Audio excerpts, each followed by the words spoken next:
নমস্কার। আশা করি আপনারা সবাই ভালো আছেন।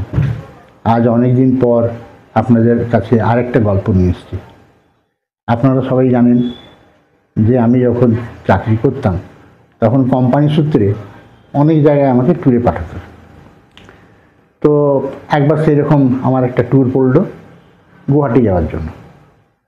তো আমি হাওড়া স্টেশন থেকে উঠলাম, উঠে গিয়ে নামলাম নিউ বঙ্গাইগাঁওয়ে।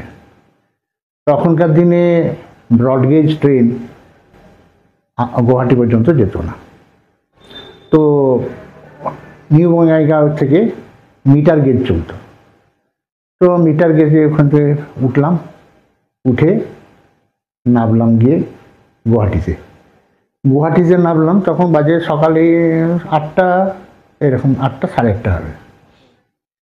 সেদিন ছিল রবিবার, তো অফিসের কাজটা সেদিন করা যাবে না, তাই খুঁজে পেতে একটা হোটেল বুক করলাম। হোটেল বুক করে তারপরে স্নান টান সেরে আমি জিজ্ঞেস করলাম যে কামাখ্যা মন্দির কত দূরে। তো রবিবারটা ছিল, আমি ভাবলাম যে আজকের দিনটা বরং কামাখ্যা মন্দির দর্শন করেই হয়ে যাবে। তো হোটেলের মালিক যে সে বললো বেশি দূরে নয়, আপনি এই বাসে করে চলে যান, পাণ্ডু বলে একটা জায়গা আছে, ওখানে নেমে যাবেন। নামলে ওই পাশেই দেখবেন মন্দির, সিঁড়ি বেয়ে উপরে যেতে হবে। আর ঠিক আছে, বাস স্ট্যান্ডে গিয়ে একটা বাসে বসলাম, পাণ্ডুতে গিয়ে নামলাম।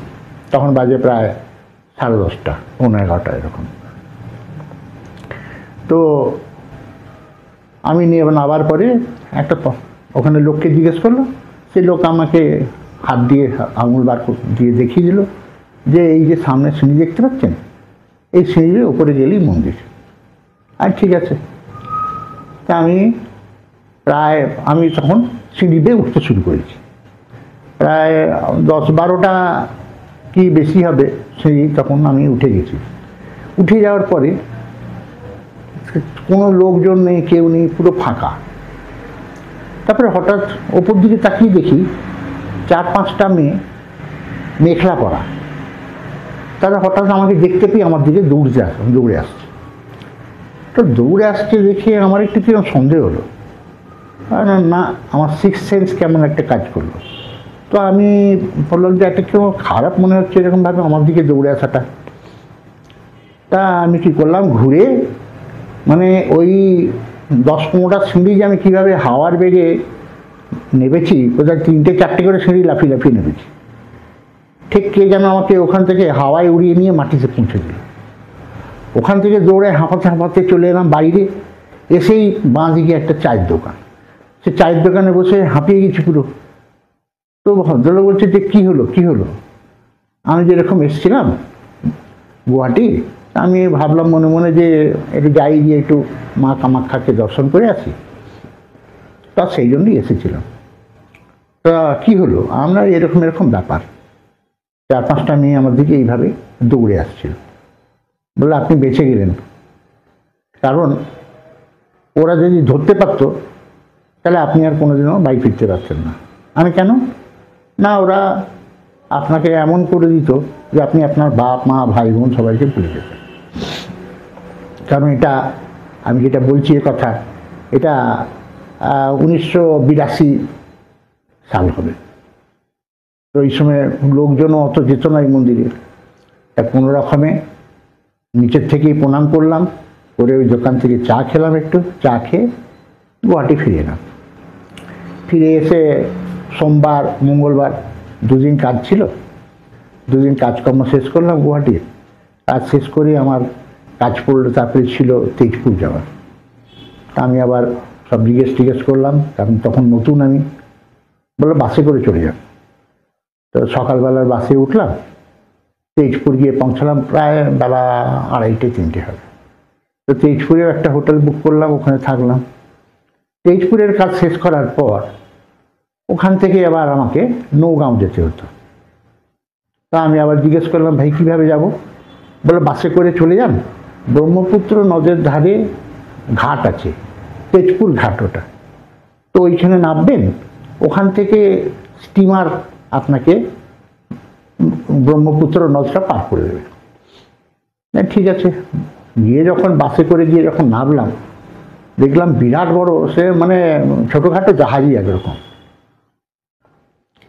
নেবে যখন আমি টিকিট কেটে যাচ্ছি পুরো বলে, তখন দেখছি কি ফুল ট্রাক লোডের 4টে ট্রাক ফুল লোড পুরো, মানে যেগুলো প্রায় 18 টন 20 টন করে ওজন হবে, সেরকম 4খানা ট্রাক অলরেডি উঠে গেছে। তার পেছনে অ্যাম্বাসাডার, জিপ ভর্তি, আর ভেতরে লোক হবে অন্তত 3-4টে বাসের লোক। আমার সব বোনাস, এ কী করে পেরোবে এটা। তো তাও আমি টিকিট কেটে চড়ে গেলাম ওতে। প্রায় 10:30 11টা নাগাদ ছাড়লো। ভেতরেতে গিয়ে দেখলাম সুন্দর চায়ের দোকান, চকলেট বিস্কুট সবার দোকান আছে, জলখাবারের দোকান আছে, আর দুপুরে খাবার জন্য মাছ ডাল ভাত সবই পাওয়া যাচ্ছে। আমার বাবা, এ তো বেশ সুন্দর ব্যবস্থা। তো ওখানে একটু চা খেয়েছিলাম ওই 10:30 11টা নাগাদ। তারপরে বেলায় একটু মাছ ভাত খেয়ে নিলাম। বিকেল 3টে 3:30টার সময় গিয়ে নামালো নৌগাঁও।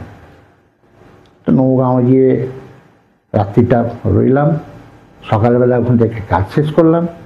কাজ শেষ করার পরে 2 দিন থাকার পরে আমার কাজিরাঙ্গায় যেতে হলো, কারণ কোম্পানির কিছু কাজ থাকতো ওখান থেকে কিছু জিনিস কেনার। তো কাজিরাঙ্গায় গিয়ে যখন আমি বললাম ভাই এরকম জায়গা যাব, তখন বললো আপনাকে হাতির পিঠে ছাড়া আপনি যেতে পারবেন না, তো অন্য কোনো ব্যবস্থা নেই। তো আমি বললাম যে ঠিক আছে নিয়ে চলো। সে আমাকে হাতির পিঠে করে জঙ্গলের ভেতর দিয়ে নিয়ে চললো।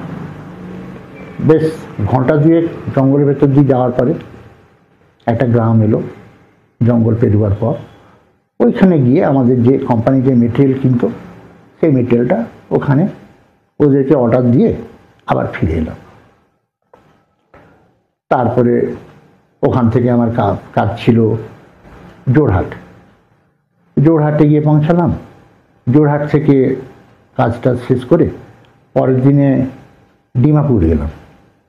বললো এখান থেকে কাছে, আপনি সকালে যান, কাজটা শেষ করে আবার সন্ধ্যেবেলা আপনি যোরহাট ফিরে আসতে পারবেন। আর ঠিক আছে। তো পরের দিন সকালবেলা ওখান থেকে বাসে করে ডিমাপুর গেলাম। তখন ডিমাপুর ঢোকার সময় চেকপোস্ট ছিল, সব চেকিং করতো, কী নিয়ে যাচ্ছ না নিয়ে যাচ্ছ, ব্যাগ থেকে আরম্ভ করে সর্বস্ব চেক হতো। তারপরে আমরা ঢুকলাম নাগাল্যান্ডে। ডিমাপুরে কাজকর্ম শেষ করে আমরা দেখলাম যে না, ডিমাপুরের কাজ অন্তত আমার 3 দিন লাগবে। আমি সন্ধ্যেবেলায় ফিরলাম যোরহাটে। যোরহাট ফিরে জিনিসপত্র সব গোছগাছ করে নিলাম, কারণ পরদিন সকালে আমাকে গিয়ে ডিমাপুরেই থাকতে হবে। পরের দিন সকালবেলা আমি ডিমাপুর পৌঁছালাম। পৌঁছিয়ে স্নান টান সেরে ডিমাপুরে আমাদের কাজ ছিল, কাজটা শেষ করে যখন আমি বিকেলবেলা ফিরলাম, যে এখন তো অনেক সময় আছে, যাই একটু ঘুরে টুরে দেখি, নতুন জায়গা, আর নতুন নতুন তখন ঘুরছি, বয়সটাও কম, দেখারও ইচ্ছে ছিল। তো আমি ওই 4:30 এরকম সময় বেরিয়ে গেছি। 6:30টার সময় আমি হোটেলে ফিরলাম। হোটেলের যে মালিক সে একদম সর্দার ছিল। তো হোটেলে যখন আমি ঢুকলাম 6:30টার সময়, প্রায় অন্ধকার হয়ে এসছে। তো আমি যখন ঢুকে সিঁড়ি বেয়ে ওপরে উঠবো বলে ঠিক করছি, সিঁড়ি অলরেডি আমি উঠতে শুরু করেছি, তখন সে সর্দার দিয়ে যেন কাকে খুব গালাগাল দিচ্ছে। আমি বললাম যে কী হলো, ইধারাও করে আমাকে ডাকলো। আমি গেলাম। কাহা গিয়া থা? আমি গেলাম একটু বেড়াতে গেছিলাম। বলো এখানে তোমার কপাল ভালো, এখানেতে ওইভাবে যে বেরোবে না, কখন কে কোথায় তুলে নিয়ে চলে যাবে, আমরা বিপদে পড়ব। ওপরে গিয়ে দেখো চারিদিকে নেট লাগানো আছে, কারণ এখানেতে এইভাবে মানুষ তুলে নিয়ে চলে যায়। বাবা আমার এটাও জানা ছিল না। তো ওখানে ডিমাপুরের কাজ শেষ করলাম 2 দিনে কোনো রকমে। বেলা 3টের ভেতরে আমি হোটেলে চলে আসতাম। তারপর ডিমাপুরের কাজ শেষ করে আবার যোরহাট ফিরলাম। যোরহাট ফিরে ওখান থেকে আমার গেলাম ডিব্রুগড় কাজ শেষ করে ওখান থেকে গেলাম তেজপুরে গিয়ে ওখানেতে এই যাওয়ার পথে প্রথম দেখলাম চায়ের বাগান। কি সুন্দর সারি সারি, মানে চোখ জুড়িয়ে গেল। যে আমি ছোটোবেলায় শুনতাম যে চা পাতা চা গাছ থেকে হয়, কিন্তু নিজের চোখে দেখা সে একটা বিরাট অভিজ্ঞতা। তেজপুরের কাজটা শেষ করে ওখান থেকে আমি ফিরে এলাম গুয়াহাটির থেকে আবার ফ্লাইট ধরে তখন চলে এলাম কলকাতা। আজকের এই ভিডিওটা যদি আপনাদের ভালো লেগে থাকে তাহলে লাইক, সাবস্ক্রাইব আর শেয়ার করতে ভুলবেন না। আর যদি কোথাও কিছু ভুলভাল থাকে তাহলে কমেন্ট করতেও ভুলবেন না। আবার আপনাদের সঙ্গে দেখা হবে আগামী পর্বে। নমস্কার।